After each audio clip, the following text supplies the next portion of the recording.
할렐루야. 예수 그리스도 이름으로 하나님 말씀 함께 나누시 갖도록 하겠습니다. 오늘은 12소 선지서 가운데 첫 권인 호세아서가 되겠습니다.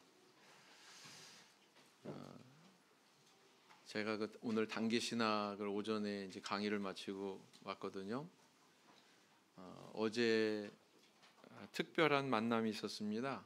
뭐냐면 이제 강남에 소속이 되어 있는 한 신도분의 아들이 공군사관학교에 입학을 하게 됐어요. 그래서 이제 오랫동안 유아기 때에 세례받고 오랫동안 이제 교회를 떠나서 신앙생활 제대로 못하는 가운데 있었던 그런 학생인데, 이제 다시 신앙생활을 잘 해야 되겠다 결심하고 단기 신학을 공부하러 왔더라고요. 여러 가지 상담을 하는데 그런 말을 하는 거예요. 지은 죄가 많아서. 뭐 이제 그 수능 보고 그런 학생이 뭐 얼마나 죄를 많이 졌을까요? 세례를 다시 받고 싶다 이렇게 얘기를 하더라고요. 세례를 다시 받고 싶다. 그래서 제가 뭐라고 설명을 했을까요? 세례는 바로 예수 그리스도와 같이 결혼식을 올리는 것과 같은 그런 의미가 있다. 결혼식 2번 하는 사람 봤냐? 성령은 아직 못 받았다고 그래요. 그래서 지금은 세례 받을 생각하는 게 아니라 성령 받아야 된다. 세례는 2번 다시 받을 필요가 없다. 모르고 받았건 어렸을 때 받은 그 세례는 하나님 앞에 유효하다. 이렇게 설명을 했습니다. 우리 성도님들도 다 세례 받으셨죠? 그래서 하나님의 백성이 되고 또 하나님의 자녀가 된 것이기도 하고, 그 다음에 또 우리 하나님과 결혼한 것이기도 하다. 이런 이해를 우리가 가져야 되겠죠. 때로 이제 성경 안에서 하나님은 신랑, 믿음의 성도는 신부, 하나님은 남편, 하나님을 믿는 선민은 아내, 이런 관계로 설명을 하지요. 그것이 현저하게 나타나는 경권이 바로 호세아서다. 또 이렇게 볼 수가 있습니다. 자, 호세아의 제목은 이 저자의 이름이기도 하지요. 호세아 선지자인데, 우리 성도님들 그 여호수아라고 하는 이름을 아실 거예요. 가나안 정복 시대에 있어서 선지자였던 그 여호수아가 성경에 어떻게 기록이 되고 있냐면 눈의 아들 여호수아 또는 눈의 아들 호세아라고도 발음을 합니다. 같은 이름이에요. 여호수아라고도 발음하고 호세아라고도 발음을 합니다. 그런데 그 이름하고 똑같아요. 동명이인입니다. 다른 시대의 동명이인이에요.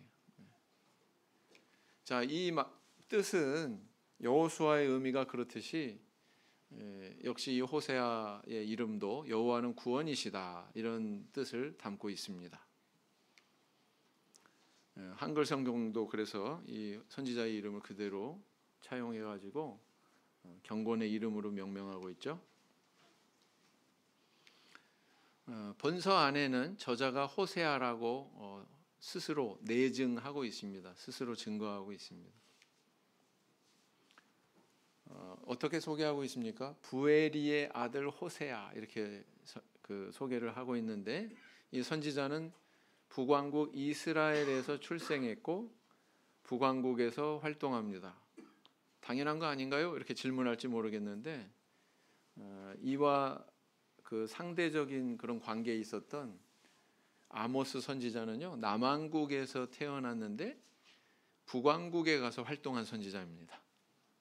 그런 경우도 있다. 기록 시기는 BC 790년에서 792년 사이로 그렇게 추정을 합니다. 이게 좀 그 연도가 바뀌어야 되는데 제가 좀 실수했네요. 792년에서 790년 이렇게 해야죠. BC니까. 그죠? 그다음 호세아서의 그런 배경을 한번 살펴보겠습니다. 먼저 이제 앞서 말씀드린 대로 12소선지서가 있죠.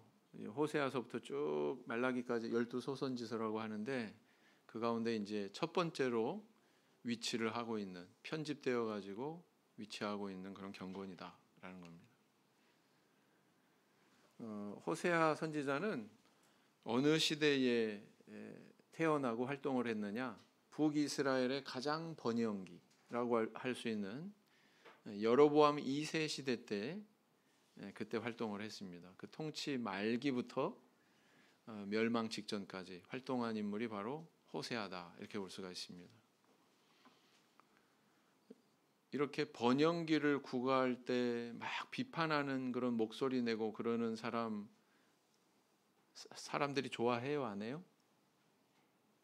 네, 별로 좋아하지 않죠. 호세아는 바로 그런 시대에 가장 번영기 잘 나가는 시대에 활동했습니다. 그래서 쓴소리 다 하는 사람이었죠. 네, 그렇다. 자, 시대적인 어떤 그런 흐름은 어땠느냐? 국제적인 정세는 어땠느냐? 아직 바벨론이 부상하기 전이었고요. 아수르가 오히려 위세를 떨치던 그런 시기였습니다. 그래서 이제 이 팔레스틴 북쪽 지역을 이 아수르가 이제 평정을 하고요.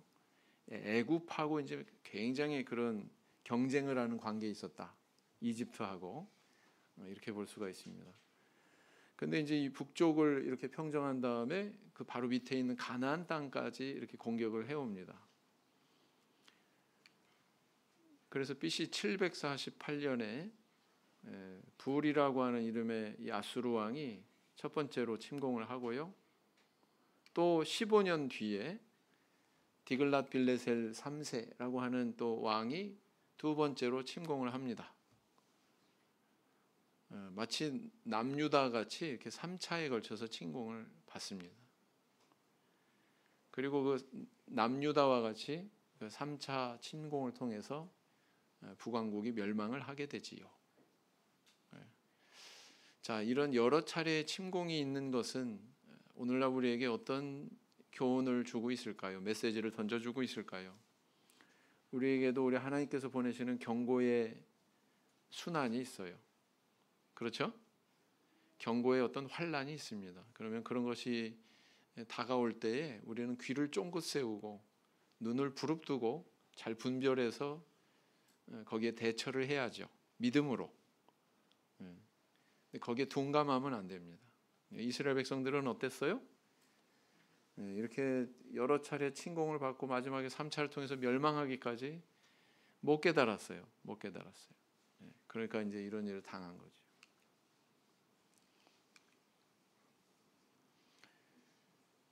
그래서 이제 이 호세아 선지자가 활동하던 시대가 여로보암 왕 시대였는데, 이 여로보암은 뭐예요? 북왕국 이스라엘을 시작했던 바로 그런 임금인데 그와 이름이 똑같습니다. 근데 구별해가지고 그와 구별해서 여로보암 2세 이렇게 불리워지고 있죠. 이 시대는 정치적으로 경제적으로 가장 번영한 시대였다 이렇게 볼 수가 있습니다. 그러나 영적으로 본다면 종교적으로 도덕적으로 가장 타락한 시대였다는 것입니다. 그러니까 여기서 우리에게 시사받는 건 뭐예요? 겉으로 드러난 것을 통해서 판단하지 말고 영적인 눈을 통해서 판단해야 된다. 이런 의미 아니겠습니까? 네. 그래서 하나같이 뭐 지도자들뿐만 아니라 뭐 백성이고 뭐 선지자들이고 종교 지도자들 하나같이 하나님이 기뻐하지 않는 길로 갔다라는 것입니다. 이제 이렇게 국제 정세가 막 어지럽게 돌아가는 그런 시대에 약소국은 어때요? 마치 우리나라가 미국과 중국 사이에 끼어가지고 이러지도 저러지도 못하고, 그죠? 때로는 여기 붙었다 저기 붙었다 하는 것처럼 이 북이스라엘도 역시 그런 상황에 있었다라는 겁니다. 근데 하나님이 원하시는 거는 뭐냐면은 그런 열국 사이에서 이렇게 정치적인 수완을 발휘하려고 하지 말고 나를 의지해라. 나한테 먼저 매달리고 기도하고 내가 지도하는 대로 그렇게 따라와라. 이게 우리 하나님의 목소리인데 지도자들이 그랬어요? 안 그랬어요. 네. 그래서 멸망의 위기를 자초하게 됩니다. 백성들은 어땠습니까? 이 바알 신과 또 이렇게 강대국이 섬기는 그런 신들을 받아들여 가지고 그럴 수밖에 없어요. 필연적인 겁니다. 마치 우리가 미국의 그늘 아래 있어서 그들의 문명을 받아들이고 문화를 받아들이고 그 속에는 모두 끼어들어서 들어옵니까? 신앙, 종교 이런 것도 끼어져서 들어오는 거죠. 마치 그런 것처럼 이스라엘 백성들도 역시 그랬다라는 것입니다. 그래서 하나님도 섬기면서 각종 우상들도 섬기는 이런 혼합 종교의 현상이 그들을 지배했다라는 겁니다. 우리 하나님은 이렇게 종교 통합 또는 혼합 종교 이런 것에 대해서 용납하신 적이 있나요? 역사적으로? 그런 적 한 번도 없습니다. 출애굽 시대에 금송아지 우상 섬기고 이스라엘 백성들이 봐라 우리를 애굽에서 이끌어낸 우리 신이다 이렇게 선언했을 때 가당치 않죠? 하나님이 그거 용납하셨어요? 안 하셨어요? 안 하셨어요. 가나안 땅에 들어가서 이스라엘 백성들이 바알 신을 숭배하면서 또 그 바알을 또 여호와로 간주하기도 했죠. 그런 것에 대해서 우리 하나님은 절대로 용납하지 않으셨습니다. 그렇게 했던 적이 없어요. 너는 나 외에 다른 신을 있게 하지 마라. 신약 시대에 와서는 내가 길이요 진리요 생명이다. 단 한 시대도 그것이 용납된 적이 없습니다. 오늘날에도 마찬가지예요. 왜 우리 참예수 교회만 이런 순수한 신앙을 가지고 있고 하나님께서 선택하신 그런 교회다라고 하는 믿음의 정당성이 어디 있어요? 역사 속에 있어요. 과거부터 한 번도 혼합 종교를 하나님께서 인정하신 적이 없습니다. 또 이렇게 종교적으로 타락하면 윤리적으로 타락하게 돼 있습니다. 10계명의 1계명부터 4계명이 문제 생기면 5계명부터 10계명도 문제가 생기게 돼 있어요. 이게 분리된 게 아닙니다. 그래서 이 백성들은 그렇게 우상 숭배하면서 부정한 방법으로 이렇게 재물을 축적하는 것에 대해서 전혀 양심의 가책이 없었다. 그리고 또 선지자들은 선지자대로 타락의 길을 갔죠. 이 백성들을 뉘우치고 회개하게 하는 것이 아니라 오히려 동조하는 그런 길을 가는 모습을 보였다는 것입니다. 그러나 이와는 반대 방향으로 호세아 선지자가 그들의 멸망을 경고하고 그들이 다시 회개하고 돌아올 것을 열심히 외쳤죠. 하나님께서 가장 많은 선지자를 보낸 시대가 언제인 줄 아세요? 가장 타락한 시대, 가장 문제가 많은 시대에 하나님께서 가장 많은 선지자를 보내면서 활동하셨습니다. 그렇습니다. 호세아 선지자와 같은 시대에 활동한 그런 아모스라고 하는 선지자가 있습니다. 이 선지자는 다음에 나오죠. 호세아 다음에 뭐예요? 요엘. 그 다음 뭐예요? 아모스 이렇게 나오잖아요.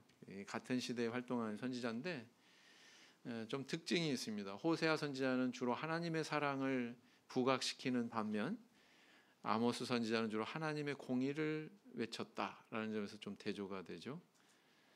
사실 이 사랑과 공의라고 하는 것은 공존합니다. 사랑만 있어서는 안 되고 공의도 있어야 되고 또 공의만 있어서 안 되고 사랑도 있어야 되죠. 하나님의 사랑과 공의의 양면성을 다 보여주는 두 선지자다 이렇게 볼 수 있습니다. 하나님의 사랑과 공의가 현저하게 드러난 신약 시대에 가장 두드러진 사건이 뭐였어요? 십자가 사건. 십자가는 뭘 의미합니까? 하나님께서 우리를 향해서 내가 너희를 이만큼 사랑한다. 그렇죠? 그러나 그것이 공짜로 이루어지지 않았어요. 값없이 이루어지지 않았습니다. 가장 비싼 대가를 치러야 됐어요. 독생자의 피를 흘려야만 됐습니다. 그런 차원에서는 공의가 세워진 거죠. 값이 치러졌다는 의미에서 눈에는 눈, 이에는 이, 사람 목숨에는 사람 목숨. 이게 공의잖아요.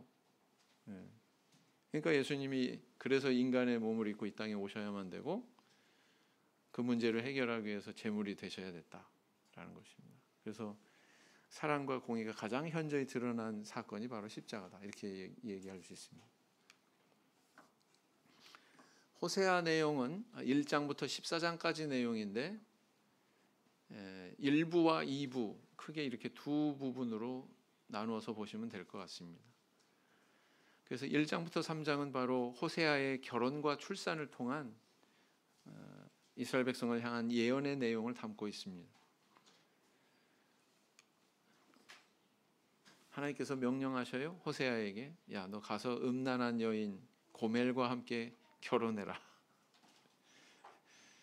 이 시대에 안 태어나길 정말 잘했지. 그죠? 결혼을 해가지고 자녀를 낳았는데 세 자녀를 낳았습니다. 그 자녀의 이름이 뭐냐면 하나는 이스르엘, 그 다음에 둘째가 로루하마, 그다음에 셋째가 로암미. 자, 이 출산한 이 자녀들을 통해서 영적인 메시지를 전달하고 있죠. 이스라엘 백성들에게. 왜냐하면 이 이름들에는 의미가 담겨져 있습니다. 이스라엘 백성들을 향한 선포의 메시지가 담겨져 있었죠.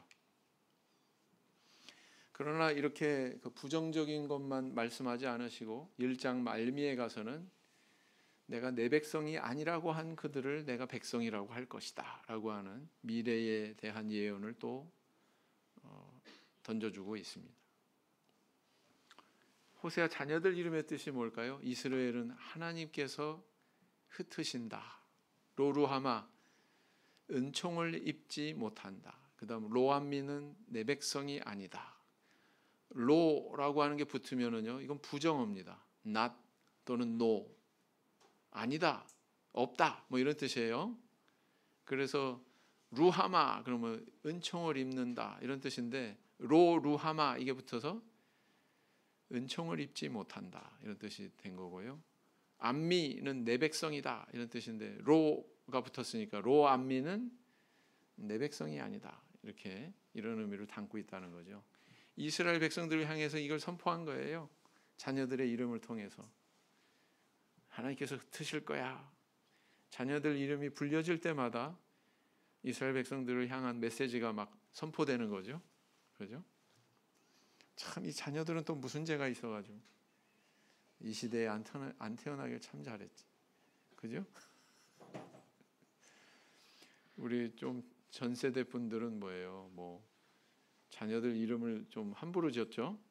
그래서 개명하는 그런 경우도 꽤 있습니다. 뭐 말숙이 뭐 마지막으로 이 딸 마지막으로 태어나라 아들 낳기 위해서 계속 낳다 보니까 딸만 계속 태어났잖아요. 그죠? 그러다 보니까 더 이상 딸은 싫어. 이제 아들 좀 태어나라. 네가 말제 딸이 되라. 그래서 뭐 말숙이 이렇게 짓기도 하고 그보다 더 험한 이름도 지어지기도 하고 그러지 않습니까? 좀 그런 정서가 흐르는 이름들인 것 같습니다. 아무튼 이렇게 하나님께서는 이 호세아 선지자의 결혼을 통해서 또 자녀 출산을 통해서 이스라엘 백성들에게 이런 메시지를 전달하고 계시다라는 거예요. 근데 이 여인이 또 집을 나가 버려요. 집을 나가서 다른 남자를 만납니다. 그래가지고 은 15 보리 한 오멜 반값을 치르고서는 다시 되찾아오지요.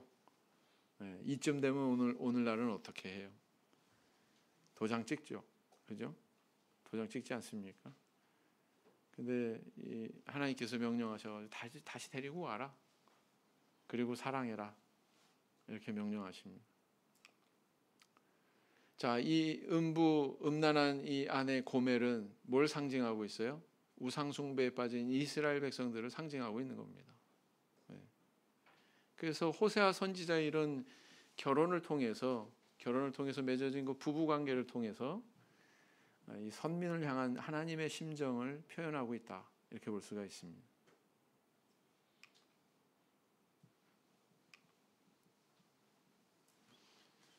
그래서 이제 이 여인과 관련된 그런 여러 가지 내용들이 이스라엘 백성들을 겨냥한 그런 메시지를 전하는 음성으로 바뀌고 있죠. 자, 이것은 바로 이스라엘 사람들이 지금 현재 결혼할 때의 풍속도입니다. 사파입니다.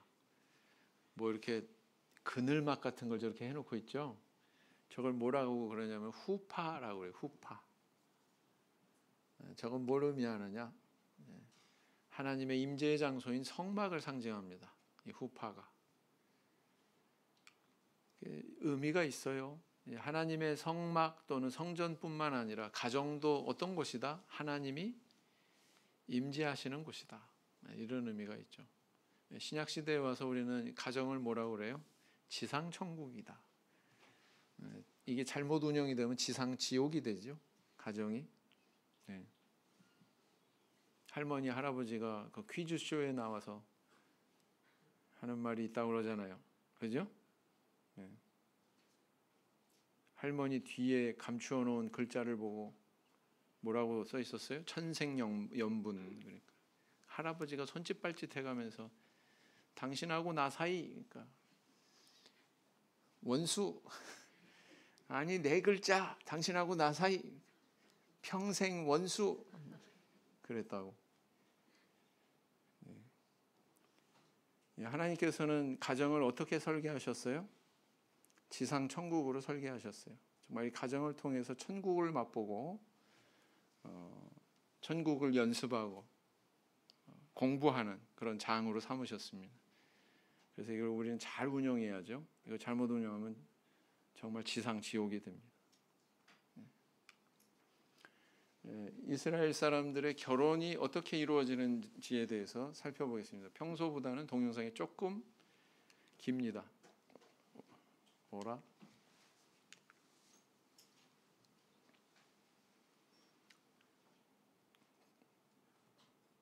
유대인들에게 있어서 결혼은 굉장히 오랫동안, 특히 오랫동안 종교인일수록 준비를 하는데 드디어 오늘이 D-Day입니다. 여기 이렇게 웨딩카가 보이는 거 보니까 유대인들은 결혼식을 꼭 저녁 때 합니다. 꼭 저녁 때 해요? 예, 안식일을 제외한 모든 날에 뭐 대속제일이라든지 종교적으로 이제 중요한 날은 제하지만 그 저녁에는 날씨가 굉장히 좋아요.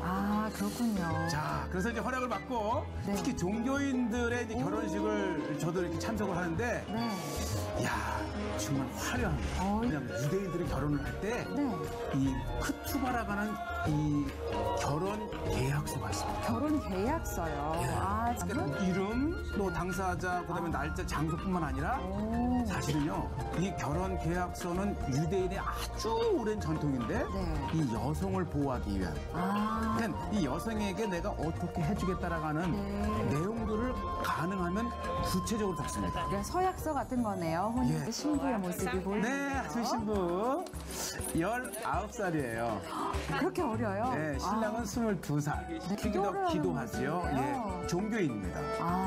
그렇군요. 그래서 굉장히 즐거우면서도 이제 하나님과의 보호와 축복 하에서 이루어지는 그 축복의 시간이고, 자, 신랑이 이 결혼식에는 특별히 흰 옷을 입습니다. 이제 예복으로 그러면 갈아입는 거네요. 이제 이 신랑의 아버지와 신부의 아버지가 이제 두 아버지가 장인과 친아버지가 이제 신랑을 신부에게로 먼저 이제 안내를 하고 양가 아버지가 다시 또 이제 결혼식장으로 이동을 하는데 이건 되게 독특하네요. 아주 우리나라에서는 전통적인 전형적인 모습인데 보통 양가 어머니께서 화촉정화를 하잖아요. 그런데 또 신부를 인도할 때에 또 어머님들 또 그런 시간이 또 있군요. 저렇게 얼굴을 가리고 이제 이 하나님과 남편에게만 첫 보이는 그런 것을 위해서 이제 이렇게 얼굴을 가리고 이제 신랑의 어머니인데 신랑의 어머니 신부를 맞이하는 그 감격인가 봐요. 눈물을 흘리시네요. 나서 다시 이제 신랑은 결혼식장으로 올라갔고 후파라 가는 곳으로 이제 신부를 신랑에게로 이렇게 인도를 합니다. 이 신랑과 신부가 함께 입장하는 것이 아니고 신랑이 신부를 기다리는. 그리고 이제 신랑에게 도착되면 바로 만나는 게 아니고요. 신랑 주위를 7바퀴를 돕니다. 몸 흔드는 거는 기도하는 거예요. 애달게 만드는 것인지 바로 인계하지 않고 7바퀴를 이제 양가 어머님의 인도하에서 이때는 신랑이 눈을 감고 있어요. 눈을 감고 그리고 신랑 옆에 세워서 이제 결혼식이 시작이 되는데 이 결혼식에서 눈여겨볼 것이 3가지가 있는데요. 첫째는 이제 반지를 꼭 요것은 남자가 여자에게 주는 그다음 결혼 계약서를 라삐의 주자에서 읽어주고 그다음에 이제 마지막 순서로요. 이 깨는 거예요. 컵을. 컵을 깨요. 예. 자, 이제 계속 시작이 되고 네, 지금 방금 마신 건 뭔가요? 축복의 포도주. 축복의 자, 포도주. 반지.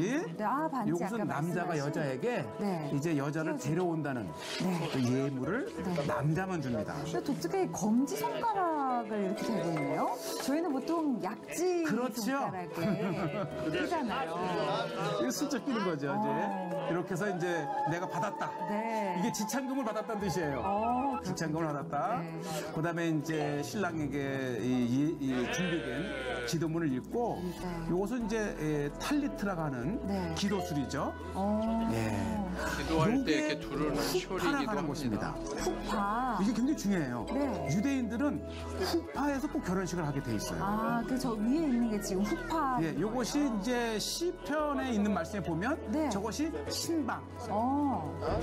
이 신방을 의미하고 이제 결혼 계약서를 읽어주는데 특히 이 후파를 잡는 이 네 기둥에 드는 사람들은 신랑과 특별한 관계에 있는 사람이 잡아주고 네. 그 잡는 사람은 영광으로 여깁니다. 신랑이 신부와 맺은 결혼 계약서 크투바를 전해주는데 사실은 유대인들에게는 저 계약서도 있지만 신약에 나와요.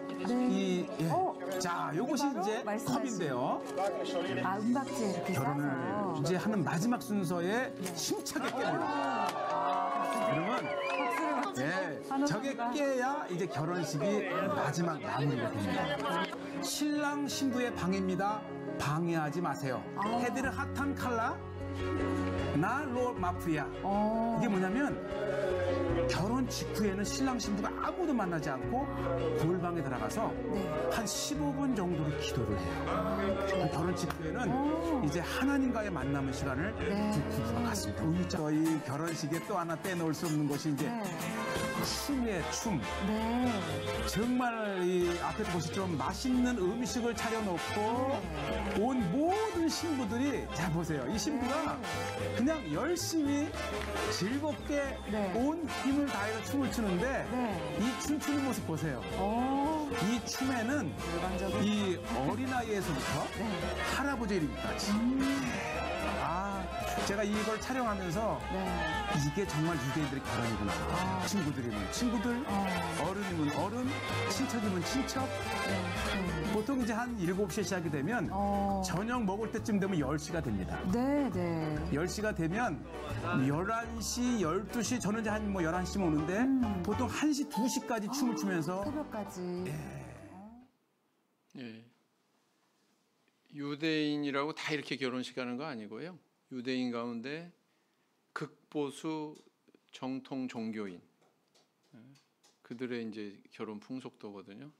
아까 인상적인 게 뭐예요? 랩으로 이렇게 알루미늄 호일로 싼 컵을 어떻게 합니까?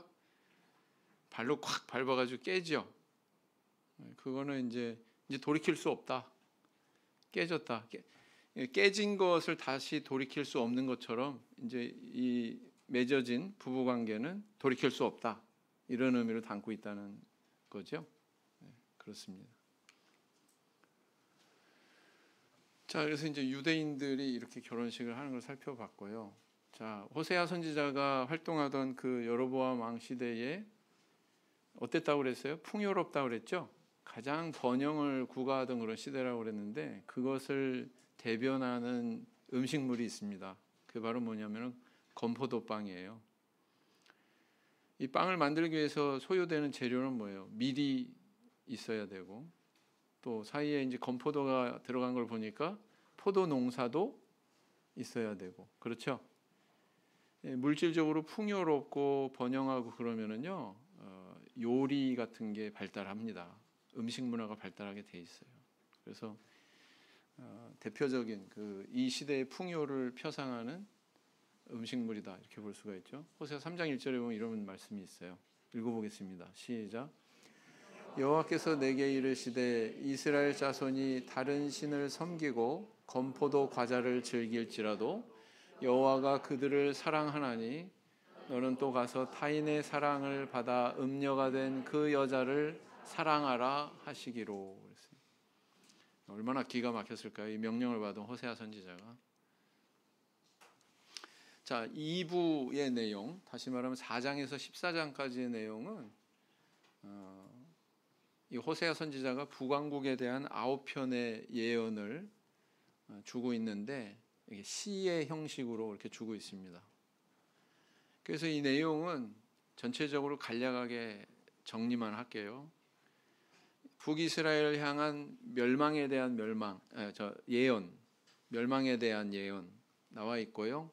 다시 하나님께서 이렇게 회복하실 거야 라는 것에 대한 간간히 중간중간에 그런 긍정적인 예언이 또 섞여 있습니다. 어때요? 전에 우리 살펴본 예언서하고 동일하죠? 패턴이 동일하죠? 그걸 우리 성도님들이 인식하면 뭐 이거는 크게 집에 가서 눈 감고 자면 뭐 다 잊어버릴 거잖아요, 그죠? 그러니까 큰 흐름만 기억을 하시면 된다. 큰 흐름만. 재미있는 사실은 가장 번영기라고 그랬습니다. 가장 풍족한 시대인데 멸망을 예언해요. 아직 멸망하지도 않았는데 멸망한 이후에 회개 운동이 일어나서 다시 회복할 걸 예언을 해요. 그렇죠? 예레미야 선지자도 마찬가지였다고 그랬잖아요. 그런 예언이 이렇게 쭉 나오고 있습니다. 한 가지 우리가 주목할 거는 4편 예언에 보면은 위기에서 벗어나기를 막 발버둥 치는데 위기에서 벗어나려면 하나님의 율법에 대해서 제대로 이해하고 알아야 되는데 그래야 회개가 일어나죠. 근데 그거는 해야 되는 건 안 하고 계속 이 위기에서만 벗어나려고 다른 쪽에서 방법을 찾는 거죠. 뭐 아수르로 갔다가 애굽으로 갔다가 여기 붙었다 저기 붙었다 간에 붙었다 쓸개 붙었다. 오늘날 우리로 비유하자면 이 하나님 앞에 매달리고 기도해야 되는 문제인데 뭐 자기 재력을 믿고서 뭘 시도하고 자기 백을 믿고서 인간관계를 믿고서 뭘 시도를 하고 그죠? 뭐 어떤 가까운 친구를 또 의지해 가지고 뭘 시도를 하고 하는 그런 우리 모습과 동일할 수 있다라는 겁니다. 오늘날에 우리한테 그런 모습으로 나타날 수 있다. 그게 아니라 우리가 조용히 하나님 앞에 나가서 하나님과의 사이에서 답을 찾아야 되는 그런 순간들이 많죠. 그래서 그런 내용들이 쭉 있고요. 참 다행인 것은 마지막에 가서 자 6편에서는 이제 묵은 땅을 기경하라 그랬는데 이거 뭐 농사지어라라는 그런 뜻이 아니고 이 묵은 땅은 뭘 표상하고 있습니까? 땅이 마치 굳어져 있는 것처럼 하나님의 말씀을 잘 수용하지 못하는 선민의 그런 영적인 상태, 딱딱해진 그런 영혼의 상태를 그것을 갈구어라, 기경해라 이렇게 말씀하고 있는 거죠. 네, 그래요. 그래서 어떤 사람한테 이렇게 말씀을 전하면은요, 정말 잘 받아들이는 사람이 있어요. 스폰지가 물 빨아들이는 것처럼. 근데 어떤 사람은 아무리 얘기해도 한쪽 귀로 듣고 한쪽 귀로 흘리는구나. 이걸 알 수가 있어요. 왜요? 마음이 굳어져 있기 때문에 그렇습니다. 그래서 이스라엘 백성들도 그런 상태에 있었다는 거죠. 그래서 묵은 땅을 기경해라. 하나님께서 이렇게 비유적으로 또 말씀하고 계십니다.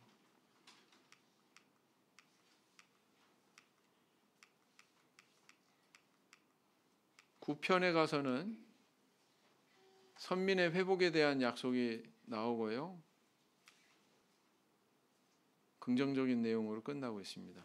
자, 호세아서에서 중요한 거는 어떤 맥락이 흐르고 있는가 이거 아는 거죠. 말씀드린 바대로 호세아와 고멜의 관계를 통해서 이렇게 비유의 메시지를 전하고 있고요.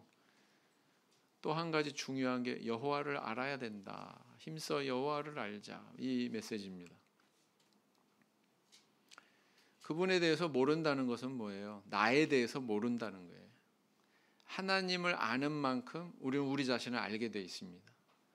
하나님을 모르면 우리는 우리 자신을 절대로 모릅니다. 그래서 호세아가 얼마나 이 영적인 지식에 대해서 하나님에 대한 알에 대해서 강조하고 있는지를 보면 계속 이 반복구가 나와요. 반복구가. 읽어보겠습니다. 위에 형제 반, 밑에 자매 반. 시작.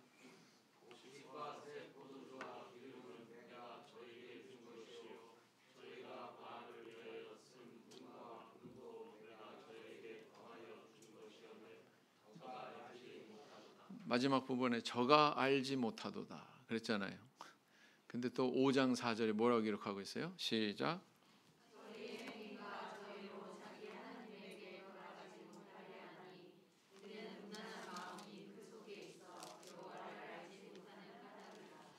예.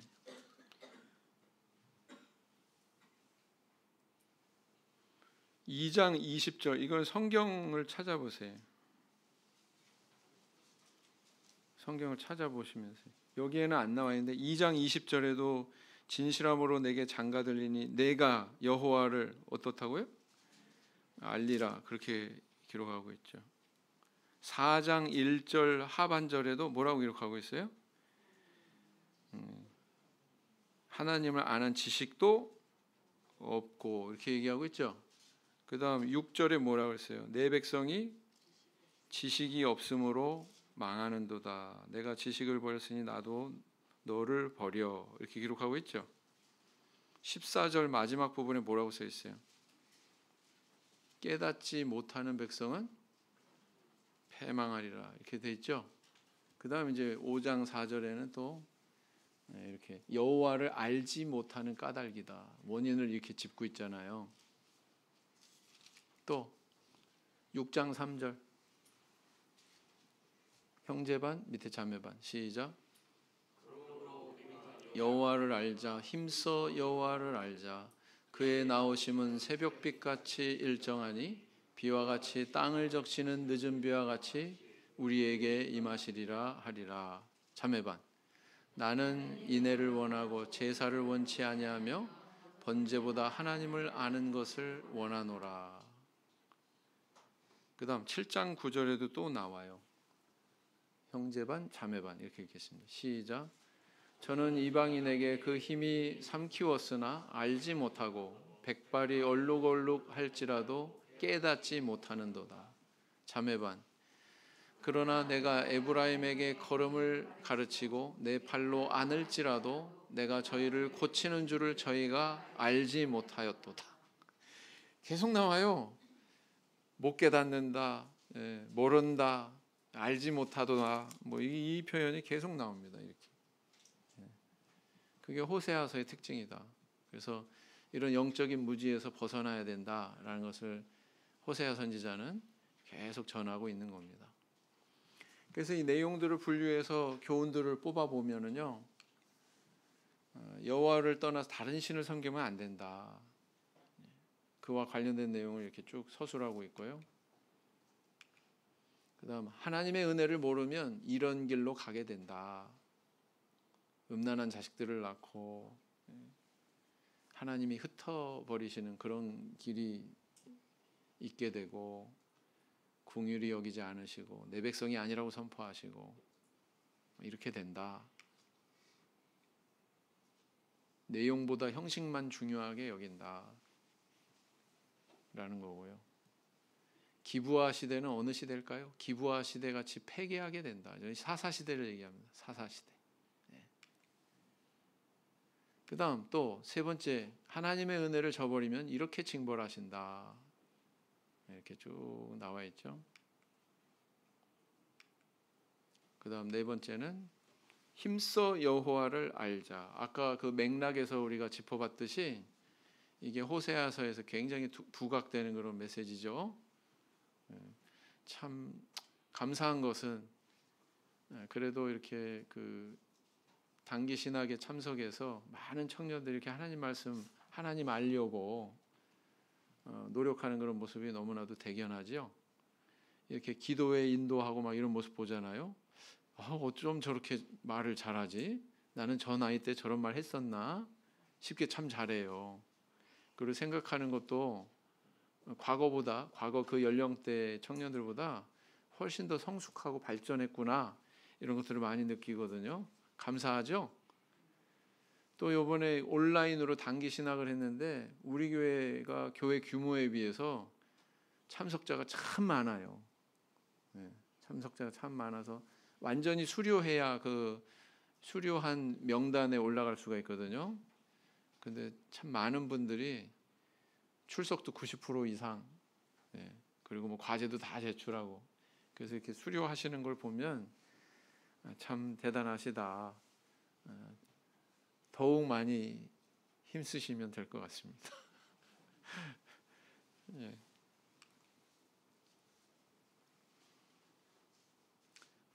이렇게 불순종하는 북이스라엘을 겨냥해서 이렇게 동물로 셋으로 비유하고 있는데요. 하나는 완강한 암소, 두 번째는 어리석은 비둘기, 세 번째는 홀로 처한 들나귀, 이런 동물들로 북이스라엘 백성들의 그런 무지함을 동물로 비유하고 있죠.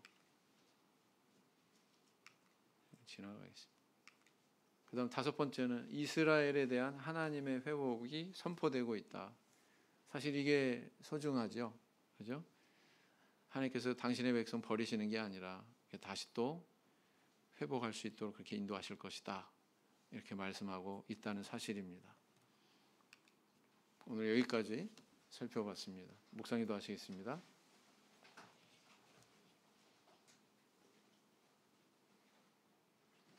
아멘. 네, 찬송 함께 하시겠습니다. 458장.